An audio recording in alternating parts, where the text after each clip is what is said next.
ஜெர்மனியின் கோலோன் பல்கலைக்கழகத்தில் கடந்த 60 ஆண்டுகளாக செயல்பட்டு வந்த தமிழ்துறை போதிய நிதியின்றி கடந்த அக்டோபர் மாதம் மூடப்பட்டு விட்டதாக அதிர்ச்சி தகவல் வெளியாகியுள்ளது. ஜெர்மனியின் மிக பிரபலமான கோலோன் பல்கலைக்கழகத்தில் கடந்த 1963ஆம் ஆண்டிலிருந்தே தமிழ்துறை செயல்பட்டு வருகிறது. தமிழ் இலக்கியங்களையும் தமிழ் மொழியின் முக்கியத்துவத்தையும் ஆய்வு செய்யும் நோக்கில் இந்தியவியல் மற்றும் தமிழ் ஆய்வு நிறுவனம் இங்கு இயங்கி வந்தது.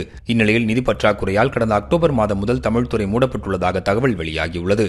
இதற்கு முன்னர் 2021ஆம் ஆண்டு இதேபோன்று நிதி இல்லாமல் தமிழ்துறை மூடப்படும் நிலைக்கு சென்றபோது தமிழ்நாடு அரசு, அமெரிக்க வாழ் இந்தியர்கள் மற்றும் ஐரோப்பிய தமிழர் கூட்டமைப்பு நிதி உதவியால் அது காப்பாற்றப்பட்டது. இந்நிலையில் ஒப்பந்த பேராசிரியரின் பணிக்காலம் அக்டோபர் மாதத்துடன் முடிவடைந்த காரணத்தினாலும் தொடரும் நிதி பற்றாக்குறையாலும் தமிழ்துறை மூடப்பட்டுள்ளது.